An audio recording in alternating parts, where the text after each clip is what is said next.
How's it going, everybody? Chris Card's back through the mail Monday. 6 returns for you today on this glorious October morning / afternoon / evening, whenever you're watching this. Our first return from Tampa St Pete, and we've got a 1973 Topps of Lou Piniella.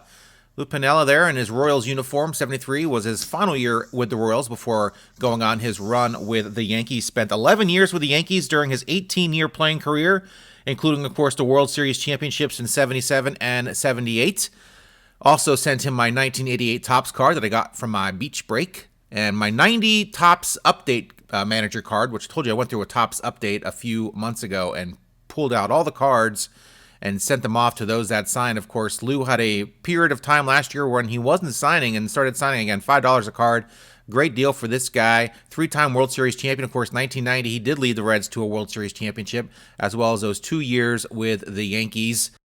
3-time Manager of the Year, $5 a card, 4 cards, $20. What a deal. Nice return. Way to start this week's Through the Mail Monday off. Let's go on to our next return. Illinois, our next return, South Suburban Illinois, to be exact. And we've got the great Wallace Johnson with some answered questions, hopefully. Wallace Johnson on, once again, my Beach Break 88 Topps, 87 Topps signed for the set, as well as 89 Upper Deck signed for my set. 9-year career, 8 years with the Expos. He got into 7 games in 1983 for the Giants. And that bookended his career as an Expo, actually. Never played more than 86 games in any single season. And was an infielder, pinch hitter extraordinaire for the Expos teams in the mid to late 80s. Nice return from Wallace Johnson. Got some questions he did answer. Let's go ahead and check these out real quick. How many requests do you get in a week or month? He says he gets about 20 per month. Is there any pet peeves? He said an original letter, not a form letter. And that is it from Wallace Johnson. I only had 2 questions to answer or ask him. I tried to think of some other questions to ask some of these guys, and sometimes I just draw a blank, and I can't sit here for 20 minutes on a request and try to figure out a question. So just 2 questions for Wallace. And sometimes maybe if there's only 2 questions, they'll be more inclined to answer. So there you guys go. Another guy with no form letter and response. I think we got one of those a few months back as well. There's information. Awesome return from Wallace Johnson. No fee. Got 2 cards signed from my set. Nice to get them taken care of. Let's move on, guys, to return number 3. Santa Barbara, California for our next return here, our 3rd return of the day. Almost halfway through this week's Through the Mail Monday. I'm not quite sure how to open this because I feel cards in here and I don't want to rip them. They're thick. And it's scary opening it like this too because I don't want to put my thumb on a card and bend it while I'm trying to torque it like that. But there you guys go. They came out nicely. Looks like a Brett Saberhagen card. I've got 2 of these Brett Saberhagen cards. He signs for $10 a card. One is a Cy Young Award-winning card with a little patch on it, a little fake patch, and then one is a World Series championship card. Looks like the same exact photo, but I don't care because I saw these 2 cards, and I'm like, well, that would look great with a Cy inscription, and he did inscribe 2-time Cy Young Award winner on it. And the card on the right, the World Series card, is an 85 World Series championship inscription on it. Very topical inscriptions for both these cards. I've already got probably 6 or 7 or maybe even 8 signed Saberhagen cards. I said last time I got them I was done. But I came across these 2 cards, and I thought of the inscriptions. I'm like, man, they would look sweet with those inscriptions. And they do. They look great. Awesome signer, great organization, Sabe's Wings, that he works with. The donations go to a charitable cause, and the cards look baller. I love them. Let's move on, guys, to return number 4. We got Minneapolis, Minnesota for our next return here, and this one is easy to open. And we've got Tim McIntosh here on a 91 scorecard, 91 Stadium Club, as well as a 1990 Bowman card back when they were making the cards the proper size. Of course, 89 Bowman was those super big cards. 92 Bowman as well as another Bowman update card. How about that? We've got all sorts of Bowman here, and I guess that's part of the card there. Tim McIntosh here had a 5-year career, mostly as a catcher. Did play a little bit of first, did play a little bit of third, and was a DH as well. Didn't do that great in those 5 years. Only got into 71 games. 4 of those years spent with Milwaukee. Also got into 20 games for the Expos, as well as 3 games for the Yankees to finish off his career. At least his major league career. Did spend a year in Japan playing ball over there. Tim McIntosh, Cape Cod Baseball League Hall of Famer. Just goes to show you some of your fringe MLB players are in someone's Hall of Fame somewhere, man. All these guys were good. It's a great to make it that high in baseball. Tim McIntosh, awesome return from him. Nice to get some of these junk wax error cards signed. They look beautiful with some ink on them. Let's move on, guys, to our 5th return of the day. All right, Metroplex, Michigan here for our next return number 5. And we have Chris Hoiles on a 95 Topps card. Chris Hoiles was a 10-year veteran of the Baltimore Orioles, spent all 10 years with the Orioles.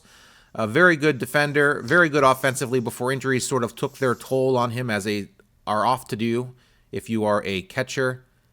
91 score card as well, 92 Bowman card. Of course, yes, 91 score. If you're wondering, I did go through my box of 91 score and pull out a bunch of cards. So you will see a few of those in the coming weeks, no doubt. Inducted into the Orioles Hall of Fame in 2006. Originally drafted by Detroit, was traded to the Orioles in 1988 for Fred Lynn. Hit an ultimate grand slam in the bottom of the 9th with a full count with 2 outs against the Mariners back in 1996. Who knew ultimate grand slam was a stat? But yeah, that was where they needed all 4 runs to win the game. Full count, 2 outs, the whole enchilada, and he connected. Only other player to do that was Alan Trammell back in 1988. Chris Hoiles, a very good defender, once had a perfect fielding percentage for the entire season. Went on to coach Eastern Michigan, Bowling Green, and had a radio show for a while. Still might be doing that. I'm not quite sure. Awesome return from Chris Hoiles. Let's move on, guys, to our final return of the day. And our final return from Tampa St Pete, right over there, stamped on my stamped from the USPS. And we've got Dave Schmidt here on an 88 Topps card. Another Beach Break card, 87 Topps card signed for this set, as well as, of course, a 91 score. Of course, I just mentioned that, as well as his Future Stars card with Bobby Johnson and John Butcher. Bobby Johnson can get that card signed. John Butcher, a little tougher. In fact, John Butcher does not sign at all, and he had a private signing last year, I think in July, and it was a mail-in private signing where the person mails John the cards and he signs them and sends them back. And unfortunately, for that poor promoter, John took 9 months to sign those cards and get them back out to the people that sent their money in the cards. So not sure how many more private signings will happen with John Butcher, because that's got to be a promoter's nightmare when you're at the mercy of the players who have taken your money and your cards and have not had any contact with you for 8 to 9 months. So probably won't get that card completed. But there you guys go. 12-year career for Dave Schmidt, 54 and 55 record as a pitcher, start spotter, and a reliever for mostly the Orioles and Rangers. 1 game below 500. Dang, that stinks. So close.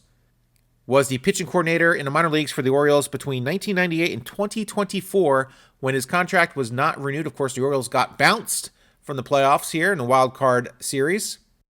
And there goes my friend Dave Schmidt, our final return. Thanks for watching. Put it in the books. Another great Through the Mail Monday episode, I think. Lots of junk wax error cards. Last week was super vintage if you want to check out that video, linked here at the end. Of course, playoff baseball is in full swing. It is about an hour away right now as I film this from Game 2 against the Phillies for my Mets.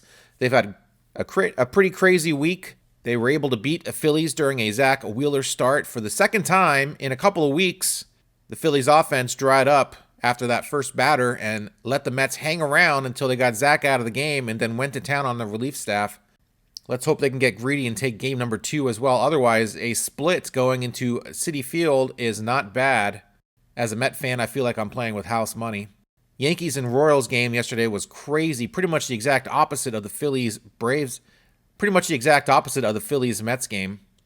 Either way, hope you guys like this video. Hit that like button. Subscribe if you haven't done this already. I've done this every single week. I've done it for the last 298 weeks in a row. And of course, Friday I put out my set update video.